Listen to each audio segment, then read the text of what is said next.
എൻ്റെ പേര് സിന്ധു സുരേഷ്. ഞാൻ ചെങ്ങന്നൂരിൽ നിന്ന് വരുന്നു. ഞാൻ 2022 ജൂലൈ 7-നാണ് ഇവിടെ വന്ന് ഉടമ്പടി എടുത്തത്. ഇവിടെ വന്ന് ഉടമ്പടി എടുക്കാൻ ഉണ്ടായ കാരണം എൻ്റെ കടബാധ്യതയാണ്.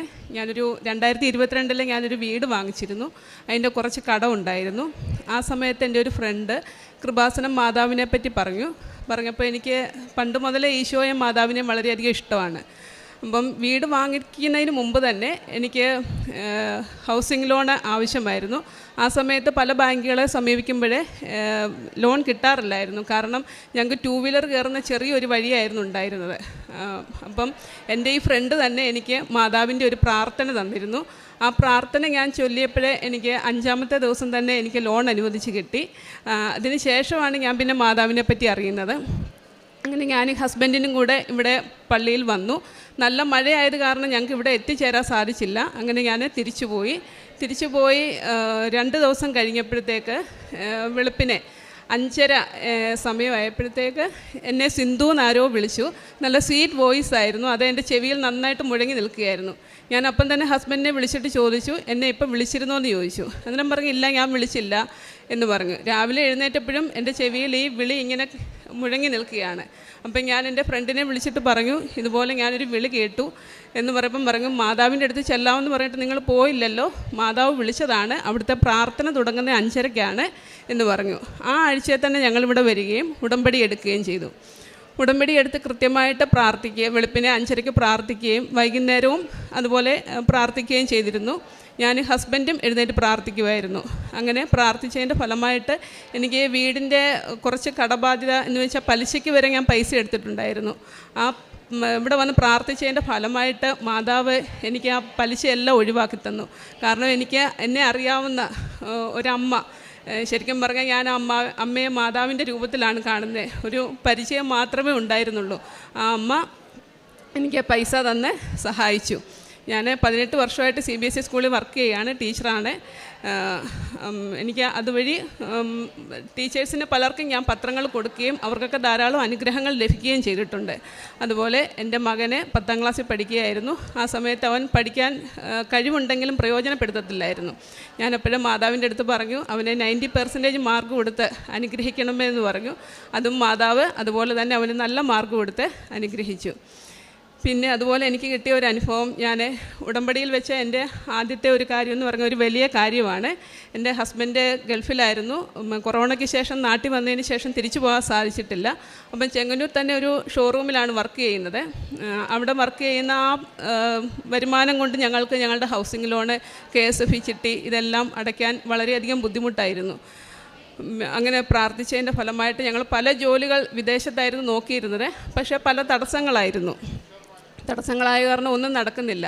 അപ്പോൾ എൻ്റെ ഒരു ഫ്രണ്ടിനോട് തന്നെ ഞാൻ ഒരു ജോലിയുടെ കാര്യം പറയുകയും അവരുടെ അങ്കിളിനോട് സംസാരിച്ചതിൻ്റെ ഫലമായിട്ട് എൻ്റെ ഹസ്ബൻഡ് ആ ജോലി പഠിച്ചിട്ടില്ല. അവിടെ ഒരു വേക്കൻസി ഇല്ലായിരുന്നു. മാതാവ് അവിടെ ഹസ്ബൻഡിന് വേണ്ടി ഒരു വേക്കൻസി ഒരുക്കി തന്ന് ഞങ്ങൾ ESIയും PFും എല്ലാം ഉള്ള നല്ല ഒരു സാലറിയോട് കൂടി ഇവിടെ നാട്ടിൽ തന്നെ ഞങ്ങൾക്ക് നല്ലൊരു ജോലി ഒരുക്കി തന്നു. അപ്പം ഞങ്ങൾക്ക് കുറച്ചുകൂടെ മാതാവ് ഞങ്ങളുടെ സാമ്പത്തിക ബുദ്ധിമുട്ടുകളെല്ലാം മാറ്റി തന്നു. അപ്പം ഞാൻ മാതാവിനോടൊരു വാക്ക് പറഞ്ഞിട്ടുണ്ടായിരുന്നു, ഞാനിവിടെ വന്ന് മാതാവിൻ്റെ അടുത്ത് സാക്ഷ്യം പറഞ്ഞതിന് ശേഷമേ ഞാൻ മറ്റുള്ളവരുടെ അടുത്ത് പറയുകയുള്ളെന്ന്. ഇപ്പം ഒരുപക്ഷെ എൻ്റെ വീട്ടിൽ പോലും ഇതുവരെ അറിഞ്ഞിട്ടില്ല. അപ്പം മാതാവ് ഞങ്ങൾക്ക് വലിയൊരു അനുഗ്രഹമാണ് തന്നത്. അതുപോലെ എൻ്റെ കണ്ണിൽ കള്ളിപ്പാലയുടെ കറ വീണ സമയത്ത് എനിക്കറിയത്തില്ലായിരുന്നു അത് ഇത്രയും ബുദ്ധിമുട്ടുള്ള ഒരു കാര്യമാണെന്ന് അറിയത്തില്ലായിരുന്നു. കണ്ണിന് നല്ല നീറ്റൽ വന്ന സമയത്ത് ഞാൻ വെള്ളത്തിൽ ആദ്യം പോയി കഴുകിയിട്ട് നീറ്റൽ മാറുന്നില്ല. പെട്ടെന്ന് ഞാൻ ഇവിടുത്തെ ഉടമ്പടി തൈലം ഉണ്ടായിരുന്നു. ആ തൈലം 2 കണ്ണിലും ഞാൻ വാരിപ്പൊത്തിയപ്പോഴും നീറ്റൽ കൂടി വന്നു. അപ്പോൾ ഹസ്ബൻഡിനെ വിളിച്ച് പറഞ്ഞ് ഞങ്ങൾ ഡോക്ടറെ അടുത്ത് പോയപ്പോൾ ഡോക്ടർ നോക്കിയിട്ട് പറഞ്ഞു, ഈ കേസ് ഞാൻ എടുക്കത്തില്ല, നിങ്ങളുടെ കണ്ണിൻ്റെ കാഴ്ച പോകുന്ന കാര്യമാണ്, അതുകൊണ്ട് എടുക്കത്തില്ല, നിങ്ങൾ പെട്ടെന്ന് കോട്ടയം മെഡിക്കൽ കോളേജിൽ പോകൂ. ഇവിടെ 2 ആഴ്ച മുമ്പ് ഒരു കേസ് ഇതുപോലെ വന്ന് ഞാൻ ഇവിടെ എടുത്തിട്ടില്ല, അവരുടെ കണ്ണിൻ്റെ കാഴ്ച പോയെന്നാണ് ഞാൻ അറിഞ്ഞതെന്നാണ് അവരെൻ്റെ അടുത്ത് പറഞ്ഞത്. അതുകൊണ്ട് നിങ്ങൾ വേഗം പോകാൻ പറഞ്ഞു. പക്ഷേ ഞങ്ങൾക്ക് അത്രയും ദൂരം പോകാനുള്ളൊരു ബുദ്ധിമുട്ടുണ്ടായിരുന്നു. വേറൊരു ഡോക്ടറെ വിളിച്ചപ്പം ഡോക്ടർ പറഞ്ഞു, നിങ്ങൾ പിന്നെ ഒരു മരുന്ന് ഒഴിക്കുക എന്ന് പറഞ്ഞു. പക്ഷേ ഞാൻ ഉടമ്പടി തൈലവും ഞാൻ പുരട്ടിക്കൊണ്ടിരുന്നു. അതിൻ്റെ ഫലമായിട്ട് എൻ്റെ കണ്ണിനെ പരിശോധിച്ച് കഴിഞ്ഞപ്പോഴേ എൻ്റെ കൃഷ്ണമണിക്ക് യാതൊരു കുഴപ്പവും സംഭവിച്ചിട്ടില്ല. ഡോക്ടർമാർക്ക് പോലും അത് വലിയൊരു അത്ഭുതമായിരുന്നു. അത് എനിക്ക് മാതാവ് തന്ന വലിയൊരു അനുഗ്രഹമാണ്. അതുപോലെ എൻ്റെ ചിറ്റപ്പൻ്റെ മകളുടെ കുഞ്ഞ് 8ാം ക്ലാസ്സിൽ പഠിക്കുകയാണ്. അതിന് പിത്താശയത്തിലെ സ്റ്റോൺ വന്നു. അപ്പം 3-4 ഡോക്ടർമാരും പിത്താശയത്തോടു കൂടി റിമൂവ് ചെയ്യണമെന്നാണ് പറഞ്ഞത്. അവർ കുഞ്ഞ് നിപ്പി വയറുവേദനയും ഛർദിലുമായിട്ട് അവർ കോട്ടയം മെഡിക്കൽ കോളേജിലും ആംബുലൻസ് വരെയായിരുന്നു അതിനെ കൊണ്ടുപോകുന്നത്. അങ്ങനെ ആ സമയത്ത് എൻ്റെ അടുത്ത് വിളിച്ച് പറഞ്ഞപ്പോൾ ഞാനിവിടെ വന്നിട്ട് ഒരാഴ്ച ആയതേ ഉള്ളായിരുന്നു. ഞാൻ അന്നേരം പറഞ്ഞു, ഞാനിതുപോലൊരു പള്ളിയിൽ പോയിരുന്നു, നിങ്ങൾക്ക് വിശ്വാസം ഉണ്ടെങ്കിൽ പ്രാർത്ഥിക്കുക, മാതാവിൻ്റെ അടുത്ത് ഉടമ്പടി എടുത്ത് പ്രാർത്ഥിക്കുക എന്ന് പറഞ്ഞു. ആ നിമിഷം തന്നെ അവർ ഉടമ്പടി എടുത്ത് പ്രാർത്ഥിക്കാമെന്ന് ഹോസ്പിറ്റലിൽ നിന്ന് ഡിസ്ചാർജ് ചെയ്ത് വീട്ടിൽ വന്നതിന് ശേഷം അവർ രണ്ടുപേരും കൂടി ഇവിടെ വന്നു. ഈ അമ്മയുടെ മണ്ണിൽ കാലുകുത്തി ആ നിമിഷം തന്നെ ആ കുഞ്ഞിൻ്റെ വയറുവേദന പൂർണ്ണമായിട്ട് മാറി. അതിനുശേഷം ഇവിടെ അച്ഛനെ അവർ കാണാൻ വന്നിരുന്നു. അച്ഛൻ തൈലം തൊട്ട് പ്രാർത്ഥിച്ചു. അപ്പം പറഞ്ഞു സർജറി ഒന്നും ചെയ്യണ്ട, മാറിക്കോളുമെന്ന് പറഞ്ഞു. ഇപ്പം കഴിഞ്ഞ മാസം സ്കാൻ ചെയ്തപ്പം പറഞ്ഞു ആ സ്റ്റോൺ കാണാനില്ല എന്ന് പറഞ്ഞു. അതും വലിയൊരു അത്ഭുതമാണ്. അതുപോലെ തന്നെ എൻ്റെ ഒരു കസിൻ്റെ മകൻ, പുള്ളിക്ക് 30 വയസ്സുണ്ട്, പക്ഷേ കല്യാണം ഒന്നും നടക്കില്ലായിരുന്നു. അങ്ങനെ ഇരിക്കുന്ന സമയത്ത് എന്നെ ഒരു ദിവസം വിളിച്ചിട്ട് പറഞ്ഞു പൈൽസിൻ്റെ അസുഖം ഉണ്ടായിരുന്നു. അപ്പോൾ ഭയങ്കര ബുദ്ധിമുട്ടാണ്, യാത്ര ചെയ്യാൻ പറ്റുന്നില്ല, ആഹാരം കഴിക്കാൻ പറ്റുന്നില്ല, ഡോക്ടറെ അടുത്ത് ചെന്നപ്പോൾ സർജറി ചെയ്യണമെന്ന് പറഞ്ഞു. അന്നേരം എന്നെ വിളിച്ചപ്പോൾ ഞാൻ ഇതുപോലെ പറഞ്ഞു, ഇവിടോട്ട് വരികയാണെങ്കിൽ മാതാവിൻ്റെ നേർച്ച വസ്തുവായ ഉപ്പും തൈലമൊക്കെ ഉണ്ട്, പത്രമുണ്ട്, ഞാനത് തരാമെന്ന് പറഞ്ഞു. അവർ അന്നേരം തന്നെ എൻ്റെ അടുത്ത് വരികയും ഈ സാധനങ്ങളെല്ലാം ഞാൻ കൊടുക്കുകയും പ്രാർത്ഥന എഴുതി കൊടുക്കുകയും ചെയ്തു. അവരെ വീട്ടിൽ ചെന്ന് വെളുപ്പിനെയും വൈകുന്നേരവും പ്രാർത്ഥിച്ചു. 2 ദിവസം കൊണ്ട് അതിൻ്റെ അസുഖം പൂർണ്ണമായിട്ട് മാറുകയും സർജറി ഒഴിവായി കിട്ടുകയും ചെയ്തു. അതുപോലെ തന്നെ അതിൻ്റെ കല്യാണം പ്രതീക്ഷിക്കാത്ത രീതിയിൽ നല്ല രീതിയിൽ അവർക്ക് നല്ലൊരു ബന്ധം വന്ന് ചേരുകയും അതുപോലെ ജോലിയിൽ സ്ഥിരതയുണ്ടായി, വീട് പണിയും അവർക്ക് നടന്നു കിട്ടി. അതുപോലെ എൻ്റെ ഒരു കസിന് തന്നെ 36 വയസ്സേ ഉള്ളൂ, മരത്തേന്ന് വീണതാണ്. 2 കാലിൻ്റെ ഉപ്പുകുറ്റി എനിക്ക് ഫ്രാക്ചറായല്ലേ, ബോൾ പുറത്തോട്ട് വന്നു. ഡോക്ടറെ കാണിച്ചപ്പോൾ കാല് മുറിക്കണമെന്നാണ് പറഞ്ഞത്. അതും എന്നോട് വിളിച്ച് പറഞ്ഞു. ഞാൻ പറഞ്ഞു പേടിക്കണ്ട, മാതാവ് രക്ഷിച്ചോളും, ഞങ്ങൾ മാതാവിൻ്റെ അടുത്ത് പോകാമെന്ന് പറഞ്ഞ് ഞങ്ങളിവിടെ വരികയും വന്ന് മാതാവിൻ്റെ അടുത്ത് പ്രാർത്ഥിച്ചു. ഇവിടെ ബ്രദറിനെ കണ്ട് സംസാരിച്ചു.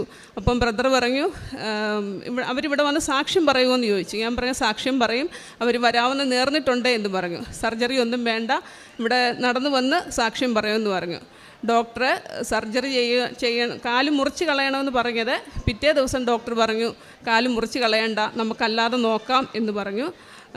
1 വർഷം കൊണ്ട് എഴുന്നേറ്റ് നടക്കത്തുള്ളെന്നാണ് പറഞ്ഞത്. പക്ഷേ 3 മാസം കൊണ്ട് പുള്ളിക്ക് എഴുന്നേറ്റ് നടക്കാൻ സാധിച്ചു. അവരിവിടെ നടന്നു വന്ന് സാക്ഷ്യം പറഞ്ഞു. അതും ഒരു വലിയ അനുഗ്രഹമാണ്.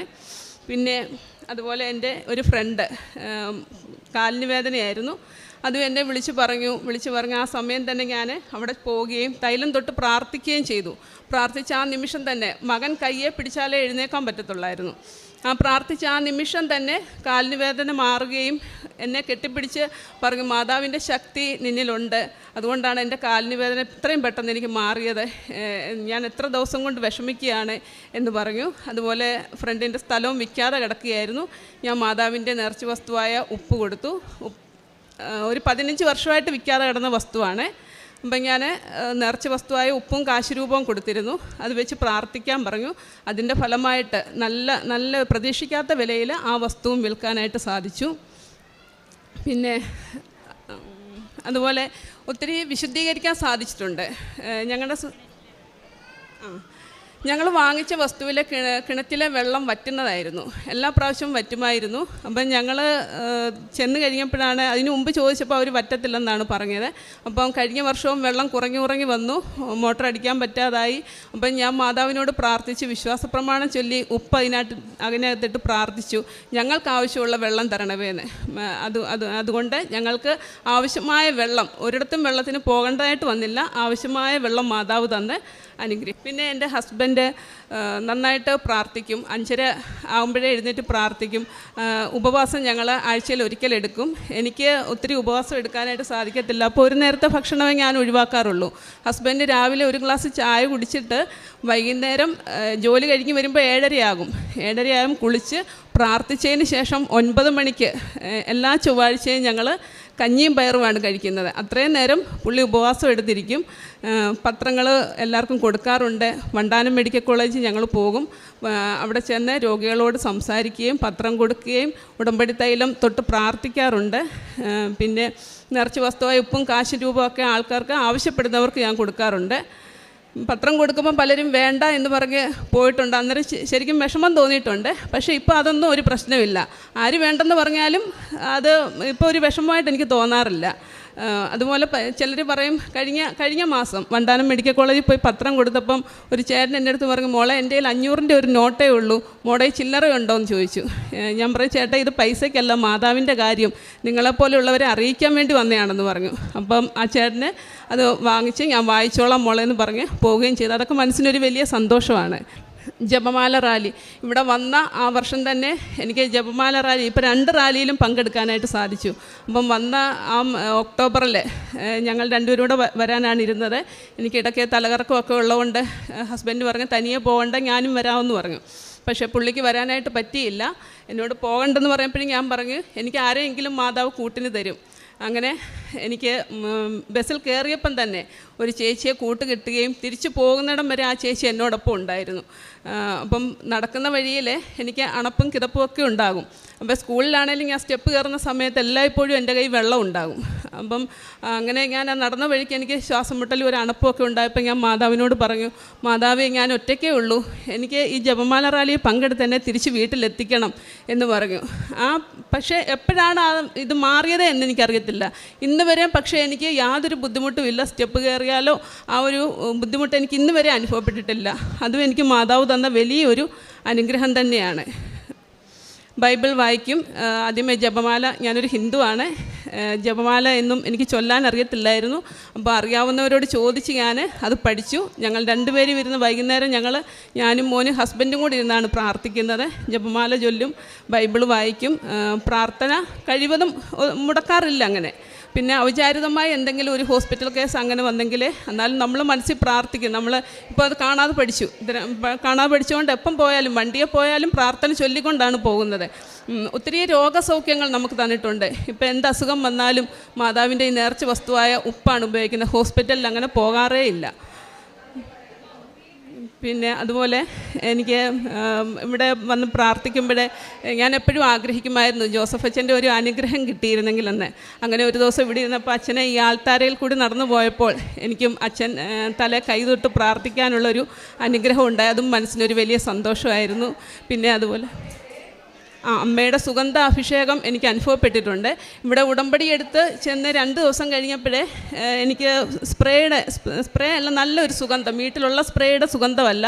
അപ്പം ഞാൻ മോൻ കുളിച്ചിട്ട് വന്നപ്പോൾ ഞാൻ വഴക്ക് പറഞ്ഞു, വീട്ടിൽ ഇരിക്കുമ്പോൾ എന്തിനാ സ്പ്രേ അടിക്കുന്നത് എന്ന് വഴക്ക് പറഞ്ഞു. അന്നേരം പറഞ്ഞു, അമ്മ ഞാൻ സ്പ്രേ അടിച്ചില്ല, നമ്മുടെ സ്പ്രേയുടെ മണമാണോ നോക്ക് എന്ന് പറഞ്ഞു. അപ്പോൾ അതല്ല, പക്ഷേ എനിക്ക് അന്നേരം അറിയത്തില്ലായിരുന്നു. പിന്നെ സാക്ഷ്യങ്ങളൊക്കെ കേട്ട് കഴിഞ്ഞപ്പോഴാണ് മാതാവിൻ്റെ സുഗന്ധാഭിഷേകമാണെന്ന് എനിക്ക് തിരിച്ചറിയാൻ സാധിച്ചത്.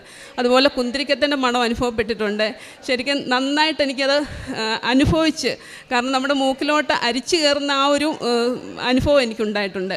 പിന്നെ അതുപോലെ ഈ മാസം തന്നെ ഈ ജനുവരി ലാസ്റ്റ് ഞാനൊരു ദിവസം ജോസഫ് അച്ഛനെ സ്വപ്നം കാണുകയും ആ സ്വപ്നം കണ്ടതിന് ശേഷമാണ് അപ്പം ഞാൻ എൻ്റെ ഹസ്ബൻഡിനോട് പറഞ്ഞു. അപ്പം ജോസഫ് അച്ഛൻ എൻ്റെ അടുത്ത് ഇതാണ് പറയുന്നത്, നീ വചനങ്ങൾ നന്നായിട്ട് പഠിക്കണമെന്ന് പറഞ്ഞു.